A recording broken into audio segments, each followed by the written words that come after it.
Greetings, this is the Kenyan teacher presenting 2013 KCSE Chemistry Paper 1. This is Form 1 and 2 work. We begin with question 1, borrowed from Form 1 topic, air and combustion, and in particular, preparation of oxygen gas. So we are told the setup below can be used to prepare oxygen gas. Study it and answer the questions that follow. So we have liquid X being introduced to sodium peroxide in a flat-bottomed flask, and then we are able to collect oxygen using the over water method of gas collection. The first question, identify X. So the next reagent that you need to react with sodium peroxide to produce oxygen is water. So X is water, or we could allow the chemical formula for 1 mark. Part B, what property of oxygen makes it possible to be collected as shown in the above setup? This is over water method, so the property of oxygen that makes it to be collected over water is that it is slightly soluble in water. For the next mark. Finally, part C, you are asked to state any 2 uses of oxygen. So the first one, a student could go for in hospitals, but it is by patients with breathing difficulties. Then use number 2 is in welding when mixed with acetylene or hydrogen. We were told to give 2, so each one of these would give half a mark to the candidate. Though there are other uses that someone could think of. We have used by divers and mountaineers. There is also the use of oxygen as rocket fuel, and we even have oxygen being used in steel making. We move to question number 2, which is borrowed from Form 2. The topic is salts, and in particular, effects of heat on salt. So we are told to write equations to show effects of heat on each of the following. We begin with sodium hydrogen carbonate. So for sodium hydrogen carbonate, we know it is a solid, and if you heat it, it decomposes to give sodium carbonate. It would give carbon dioxide, and it would give some water.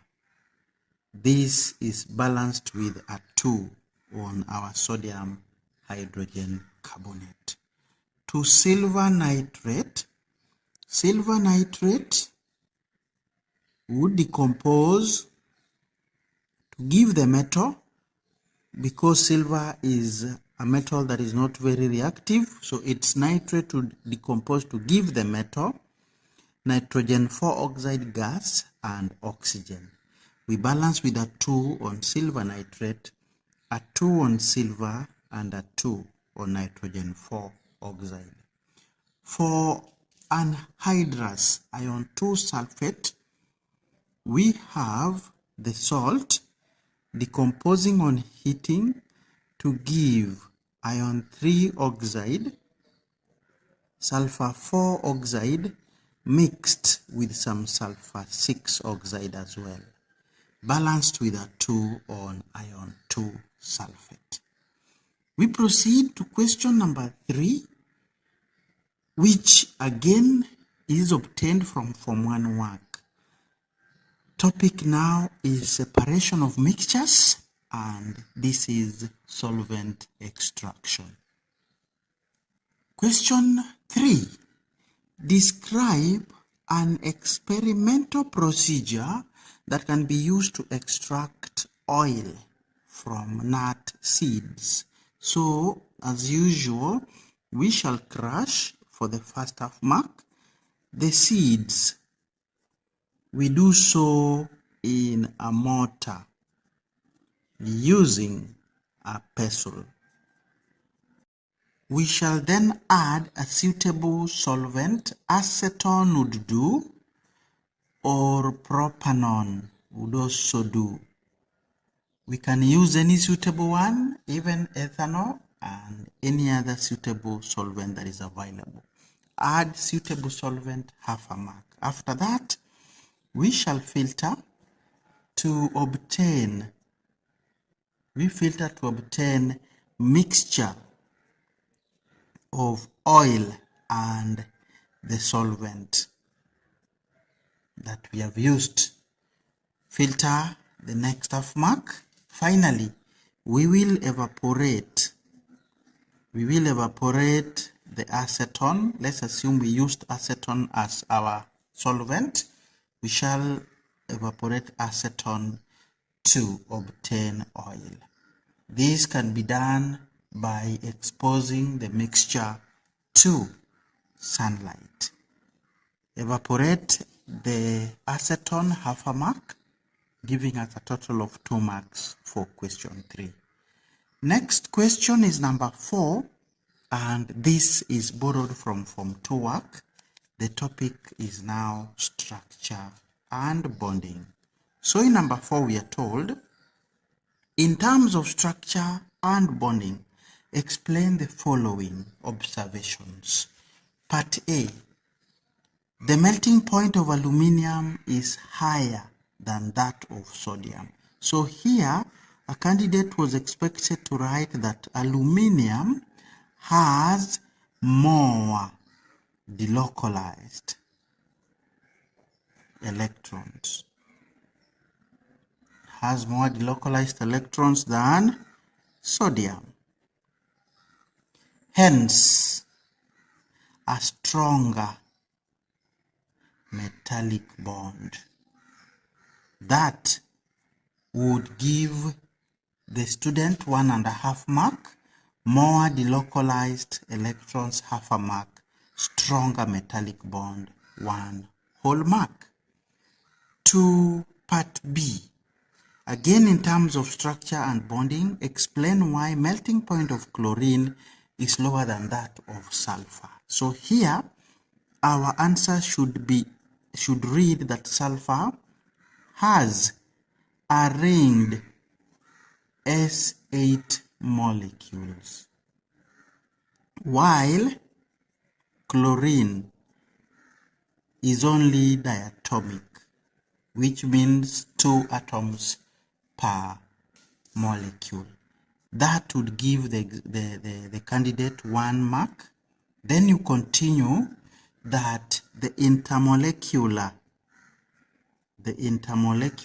forces of attraction are therefore stronger for half mark in sulfur than in chlorine.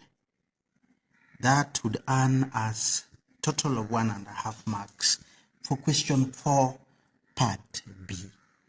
We proceed to question 5, again from Form 2, topic being salts. So, question 5, the diagram below illustrates a method of preparing salts by direct synthesis. So we have dry chlorine coming in. We have our metal here. We are heating. We are able to form our salt, and then drying agent, and then to fume chamber. So the salt and the metal being heated has not been indicated, but for part A we are told the method can be used to either prepare aluminium chloride or iron 3 chloride. We are asked to explain why the method cannot be used to prepare sodium chloride. Answer is simple. Sodium chloride does not sublime. So you can see from the setup, our salt is being formed very far away from our point of heating, which means at the point of heating, it forms as a sublimate, and then it's able to deposit on the other part of the apparatus, which is cooler. Part B, describe how a sample of sodium chloride can be prepared in the laboratory now by direct synthesis, now that it does not sublime. So we shall cut a small piece of sodium, then we place it on a deflagrating spoon.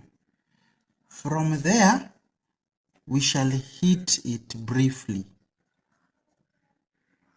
Then after we've done that, we shall lower the spoon, of course the deflagrating spoon and its contents, into a jar of chlorine gas. Once we do this, our hot sodium continues to burn. Our hot sodium continues to burn to form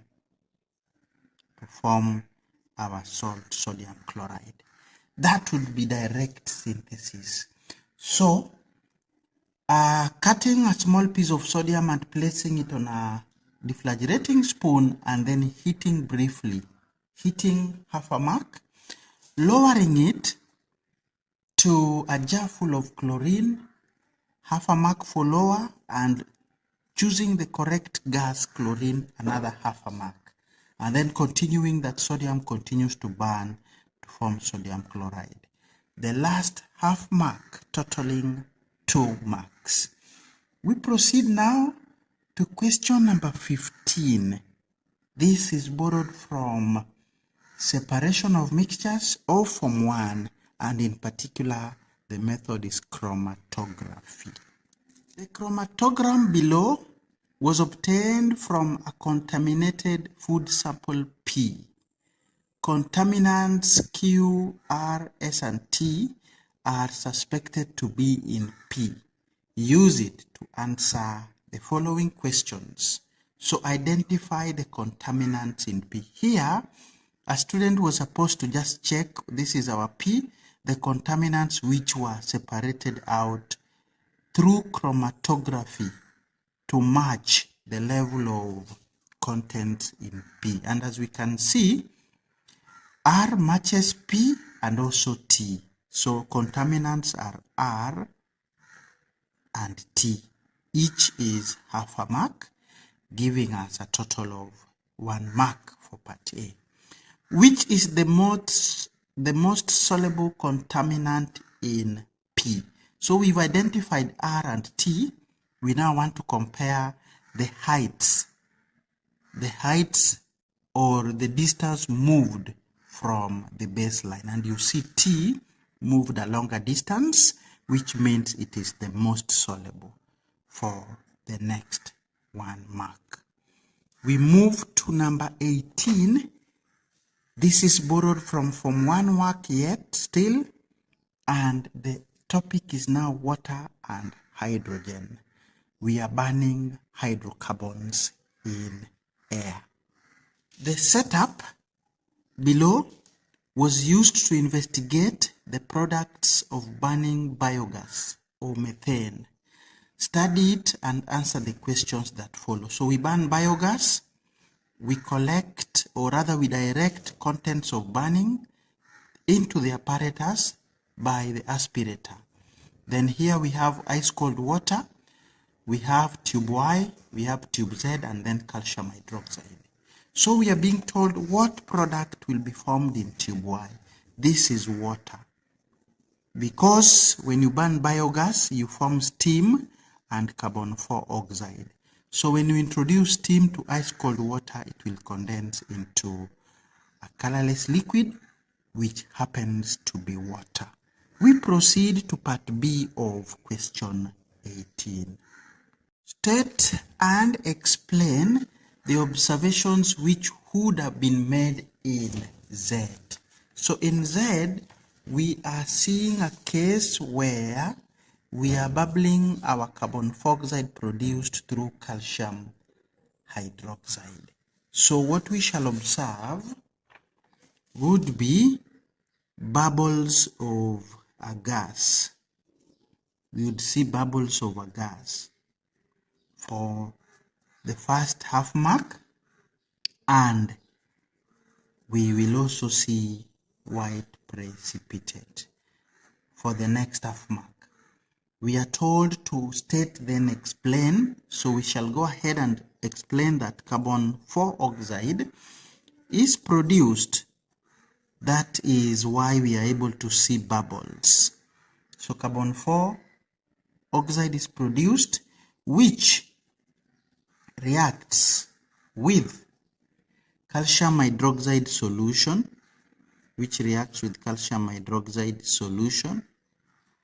to form insoluble calcium carbonate. So this now would form as a white precipitate.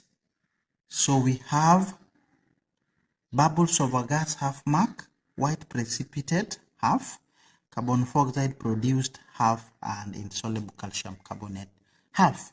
Total 2 marks. We proceed to number 20.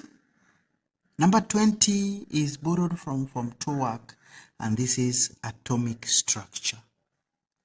The plots below were obtained when the atomic radii of some elements in group 1 and 2 were plotted against atomic numbers. So we have atomic radius on y-axis, atomic number on x-axis, and you can see the positions of lithium, beryllium, sodium, magnesium, potassium, and calcium. So we are told to explain the trend shown by lithium, sodium, and potassium. So here we are, and you can see there is a general increase in atomic radius as atomic number increases. So the atomic radii increase with increase in atomic number, and that can be seen very clearly from the plots. So you continue that. This is due to increase in number of occupied energy levels. So half a mark for atomic radii increase with increase in atomic number, and increase in number of energy levels as a reason, another half a mark. We proceed to part B of question number 20. We are now told to explain why the atomic radii of elements beryllium, magnesium, and calcium are lower than those of lithium, sodium, and potassium. So these are group 2 and these are group 1. So why do we have atomic radii of group 2 being lower than those of group 1? So you would explain that group 2 elements have more protons. That for the first 1 mark, they have more protons than group 1 elements. And that is true. So what happens is that this fact increases the nuclear attraction. This increases the nuclear attraction on the outer electrons for the group 2 elements, hence reduced atomic radii. So increase in nuclear attraction, the next 1 mark, totaling 2 marks. We jump all the way to number 28, where we meet a question borrowed from Form 2, the topic being effects of electric current on substances.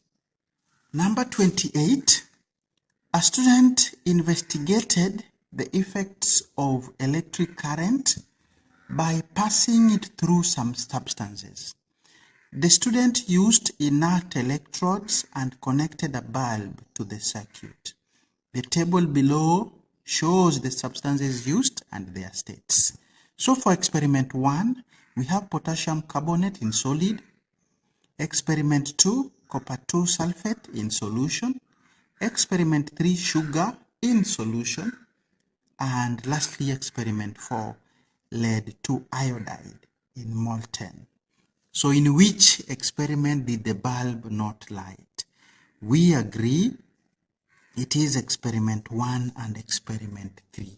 So experiment 1, potassium carbonate is ionic. It can never conduct current in solid state because there are no mobile ions. For 3, we know sugar is molecular, and for that matter, sugar has no ions.